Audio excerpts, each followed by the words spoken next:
Hello and welcome to the Beach House 34 podcast. I'm your host, Christine Worth. What you are about to hear is a true story about a series of disturbing events that eventually was later determined to be a demonic spirit inhabiting a doll. Listener discretion is strongly advised. And it's also important to note that the names contained in this podcast, they are fictional to protect the real identities of the original owners at their request.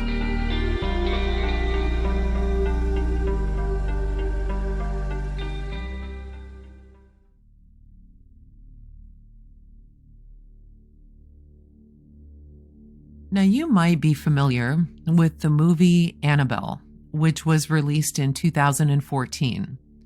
This tells the story of a rare porcelain doll that a husband, John, bought for his expecting wife, Mia. It was to be a gift for their first child and would be placed in a collection of dolls within the nursery.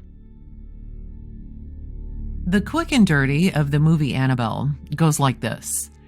After receiving the doll, later that night, John and Mia hear something happening at their neighbor's house, the Higgins, and John and Mia call the police. While they're waiting for the police, the people who had been at the Higgins house and killed the Higgins, by the way, then went to John and Mia's house. When the police finally arrive, the two who had just murdered the Higgins were now inside John and Mia's house. The police then end up shooting and killing one of them, the male, but the female made her way into the nursery, grabs the doll that John had just purchased, and then slits her own throat. The two people were later identified as being Higgins' estranged daughter, Annabelle, and her boyfriend, who were both members of a cult. What happens then is it turns into a series of paranormal activities around John and Mia, and later their daughter. They later find out that the cult that Annabelle had belonged to had intended to summon a demonic spirit, and they later realize that the demonic spirit instead inhabits the doll that Annabelle was holding at the time of her death. Now, I'm not going to recap the whole movie here, but suffice it to say that all kinds of evil and scary things happen, but at the end, the doll somehow ends up disappearing, and John and Mia and their daughter are all safe and sound, which is great. Now, as the movie wraps up, it shows the doll being purchased by a mother as a gift for her daughter, Debbie, who is a nursing student. What most people don't know is that this movie is based on a real-life situation, as documented by Ed and Lorraine Warren, one of the most well-known paranormal investigative teams with a career that spanned over 50 years. Now, while at the time of this recording, they have both passed away. Ed passed away in 2006 at the age of 79, and Lorraine in 2019 at the age of 92, they left behind a legacy of cases and documentation of cases that they've investigated, and Annabelle is one of those cases. The real story of Annabelle begins in 1971, when Susan, a student nurse, received a present from her mom for her birthday. The gift was a large Raggedy Ann doll that was heavy and relatively large, about the size of a 4-year-old child. Now, Susan lived with her roommate and co-worker, Nancy, and they rented an apartment in Connecticut near the hospital where they both worked the same late shift. Susan took the doll and she put it on her bed while the girls went about their daily lives. As time went on, though, Susan noticed that the doll appeared to be changing positions. Susan would leave the doll sitting on the bed with the arms apart and the legs straight out. When she got home, the doll's legs would be crossed or the arms would be folded over. At first, she thought that she must have left the doll that way. But when it continued to occur, she decided to test her theory that the doll had changed positions on its own. So what she did one day was cross its legs and arms and then left for work. When she got home, she ran up to her bedroom to look at the doll, and the doll was still sitting on the bed, but this time its legs and arms were uncrossed. Susan and Nancy would then begin to notice that the doll, which was always on Susan's bed, would be then sitting in the living room on the couch when they got home from work. Now, neither of the girls had said that they had moved the doll. They then thought that maybe somebody was playing a joke on them, somebody that had a key to the apartment. And they thought, well, maybe it was the apartment manager.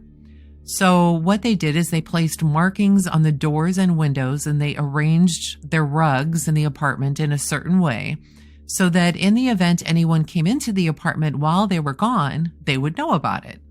Nothing was ever out of place.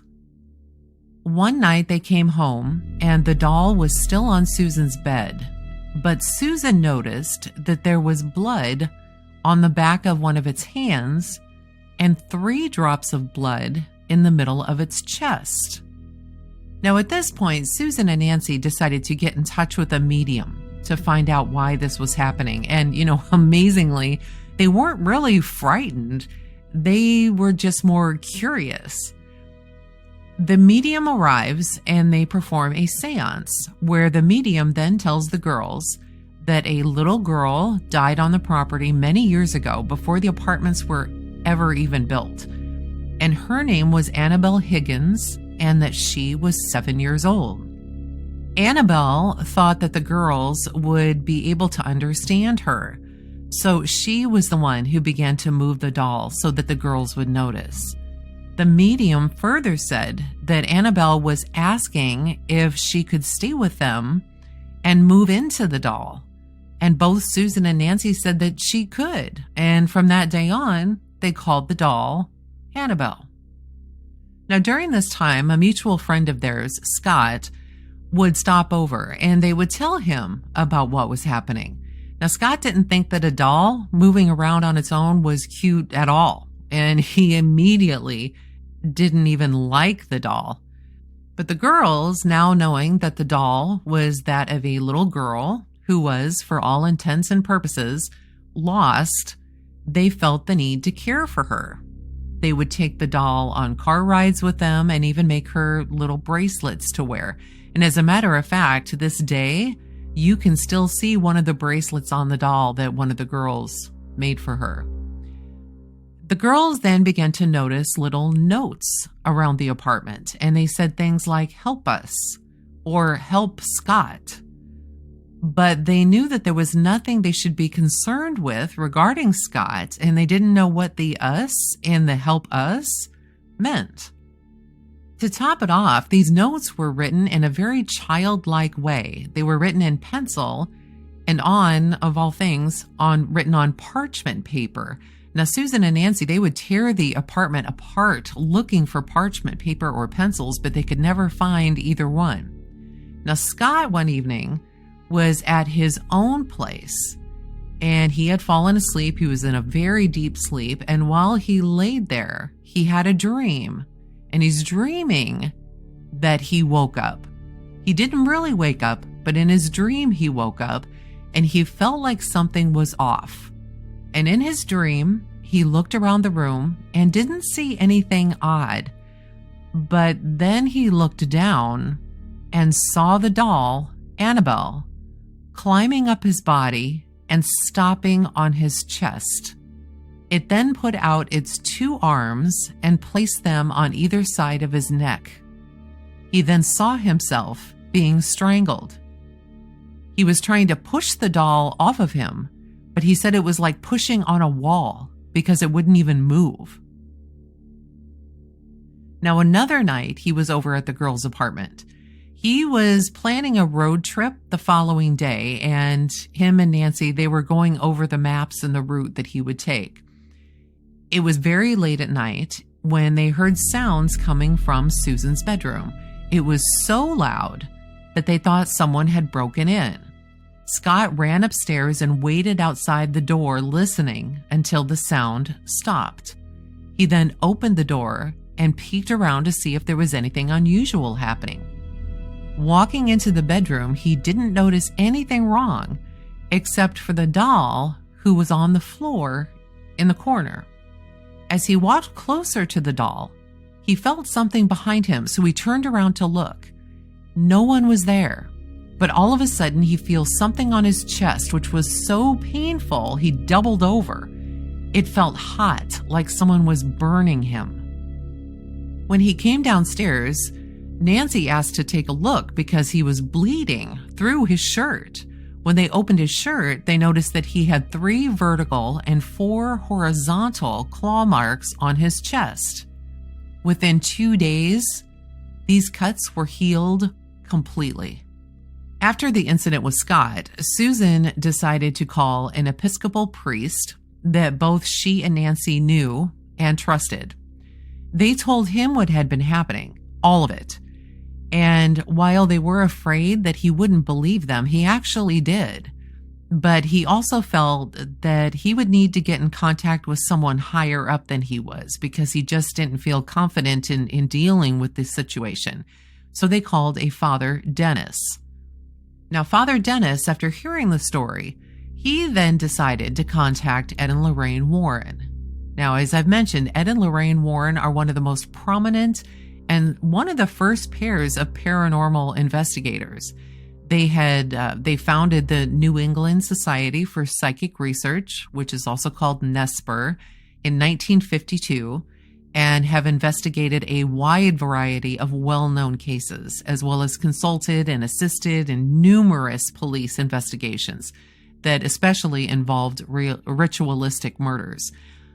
They were in high demand by hundreds of colleges and universities to speak on the subject of the supernatural. So, of course, when they get a call, the Warrens then go to the apartment and they interviewed all of them, Susan, Nancy, and Scott.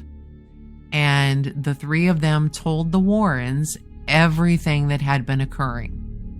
Now, at this point, they are truly petrified. And they told the Warrens that they were planning on just moving out of the apartment. They couldn't be in the apartment anymore. They just had to get out. Unfortunately, Ed told them that moving wouldn't solve their problem. He then told them that they had actually invited a spirit into the apartment and into their lives. It's not something you can just simply walk away from or move away from. Ed then told them what he was going to do was contact a priest and have the priest come over right away to perform an exorcism of the premises. And the 3 of them, they didn't know what to think. They're like, an exorcism? This was the spirit of a little girl. Ed then explains that there never was a 7-year-old girl named Annabelle. They had been tricked. The activity that they had been dealing with wasn't the result of a ghost of an innocent little girl. Ghosts can't move things at all. They can't manifest notes in the home or make 3 drops of blood appear. He then tells them that whatever is in the apartment is intelligent. It knows exactly what it's doing, and it's inhuman, a demonic spirit. He further lets them know that while the girls had some honest intentions, they were the wrong intentions. They gave the doll acknowledgement. The reason the doll moved at all in the first place was just simply to get their attention, and of course, that worked. After they had begun to notice, instead of ignoring what was happening, they instead called in a medium, and that made matters even worse. The demonic spirit then used the medium as a way to communicate exactly what it wanted to communicate. The spirit wanted you to believe that it was the spirit of a little girl named Annabelle, and so it told the medium this information, and she then passed it along to you. You then gave it permission to move into the doll, which is exactly what it was after. He said that both Susan and Nancy were wide open to the concept that this was a little girl in need. Now, since Scott didn't believe in any of it, he got hurt. But it was eventually going to happen to all of them sooner or later. He even told them that had they waited much longer, they all may very well have been even killed by this thing.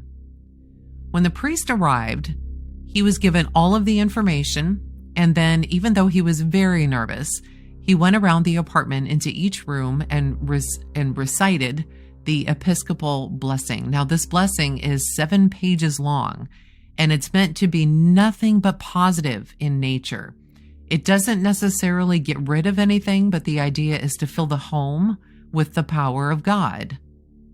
After he was done with the rooms, he then blessed everyone in the apartment. Now, Susan decided, she's like, hey, I don't want this doll anymore. So the Warrens agreed to take the doll with them. They put Annabelle in the back seat of their brand new car and then drove towards home. Although Ed chose not to take the interstate and instead chose to take the back roads just for safety reasons. As they're driving back to their home, every time the Warrens would come to a curve in the road, the car would stall. The power steering and the brakes would fail. They were nearly in collisions multiple times. So once they get back, they put the doll in Ed's office, and it just ends up sitting in a chair. And for a while, nothing happens. When the Warrens leave, they lock the doll in the office, but they would later come home and find it sitting in a completely different chair. A friend of theirs, a priest, came to visit, and he was a Catholic exorcist who had actually been working with Ed and Lorraine Warren on another case when he noticed the doll. He asked about it, and Ed told him the whole story. So he then goes and picks up the doll and told the doll that, hey, you're just a doll. You can't hurt a thing. On the priest's way back to the rectory, his brake system failed in his car and he hit a pole. Thankfully, he survived, but his car did not. Annabelle was then subsequently placed in a case that resides inside the Warrens Museum. Ed had a sign created for the case that says, quote, positively do not open. The case was recently updated to contain emblems of St. Michael the Archangel of protection on either side of it, and 3 crosses adorn the left, the right, and the top of the case to signify the Holy Trinity. The varnish of the case itself was first blessed before being applied. And according to Lorraine Warren, quote, a Catholic priest also performs a binding prayer around the doll, which acts as a blockade. So Annabelle at this time is sitting in the museum, in the Warrens Museum, and a young couple comes and visits the museum, and they hear all about Annabelle. And the male of this couple then decides to bang on the case and told Annabelle, if you can scratch people, then scratch me.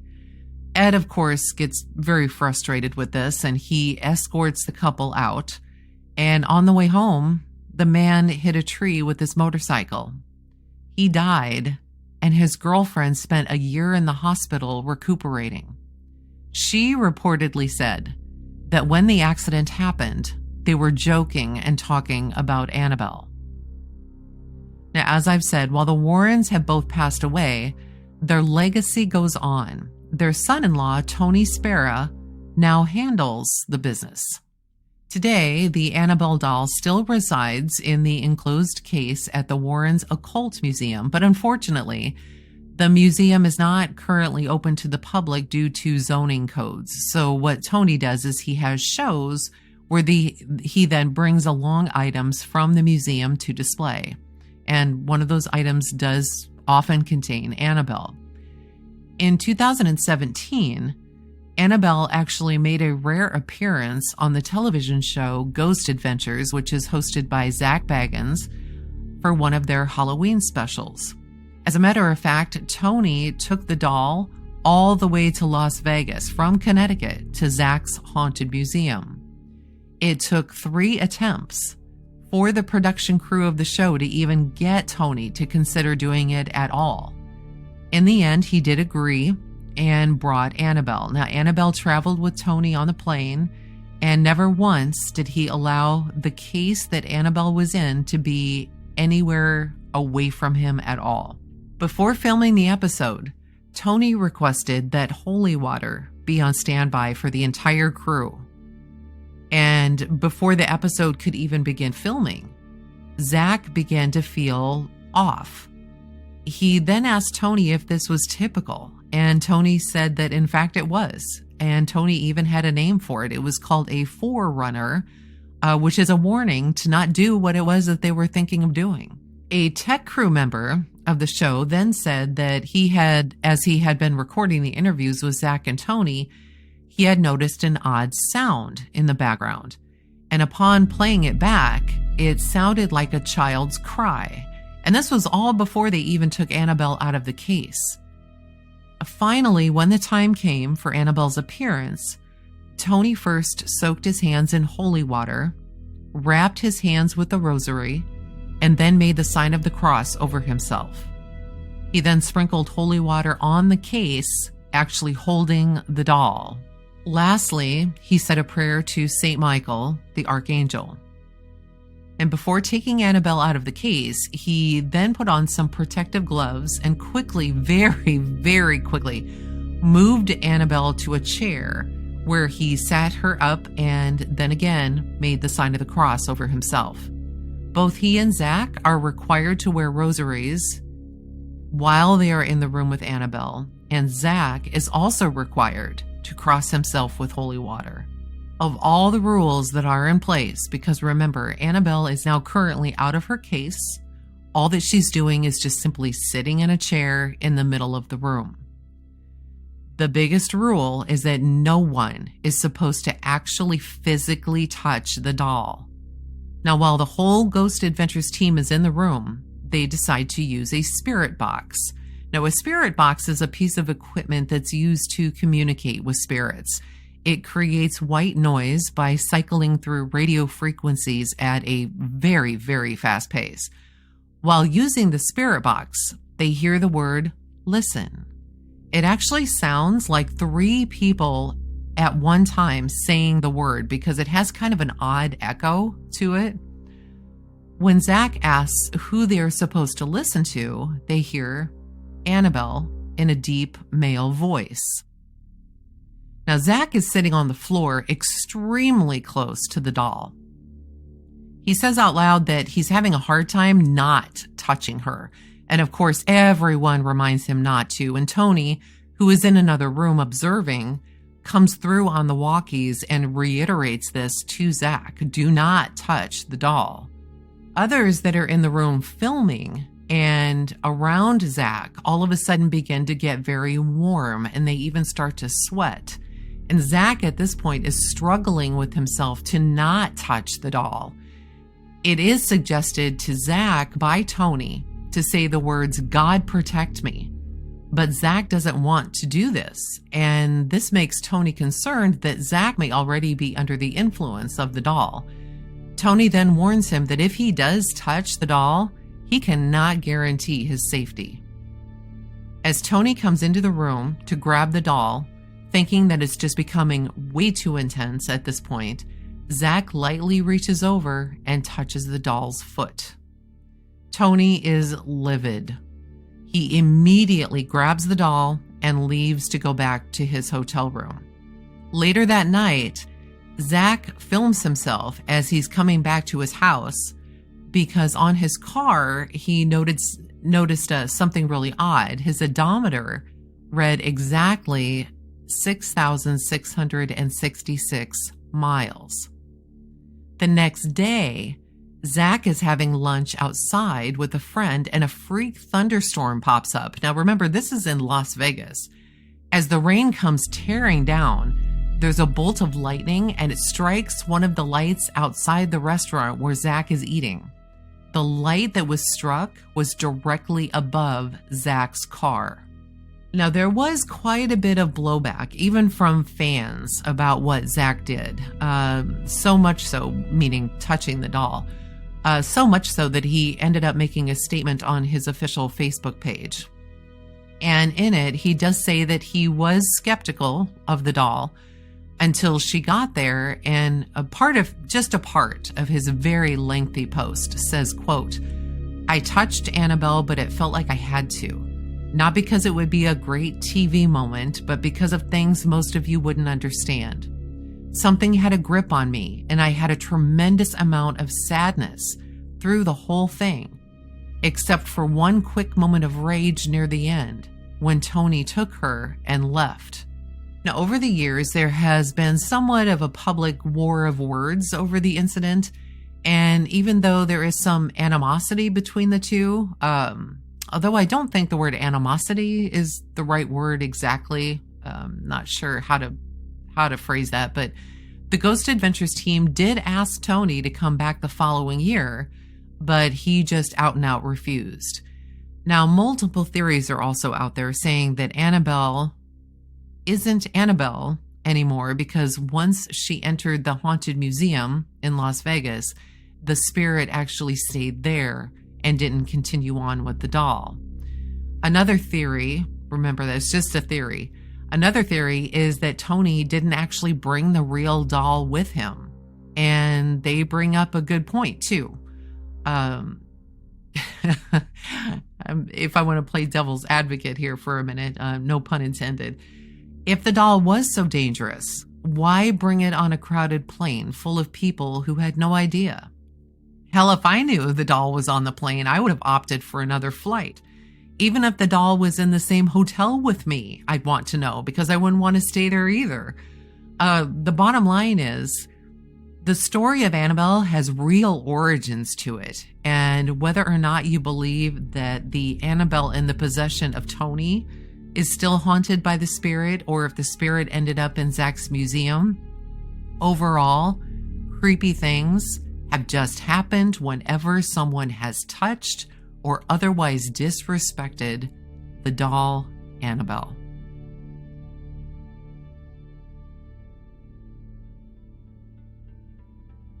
That's it for this episode. There's only a couple of weeks now before Halloween, so I'll be wrapping up the Paranormal podcast before too long. Unless, of course, you want to hear more. If you do, please let me know by commenting on the Instagram page, and I'll be sure to add them into the rotation. So thank you all for listening. As usual, I cannot tell you how appreciative I am of every single one of you. Thank you, and I will talk with you next time.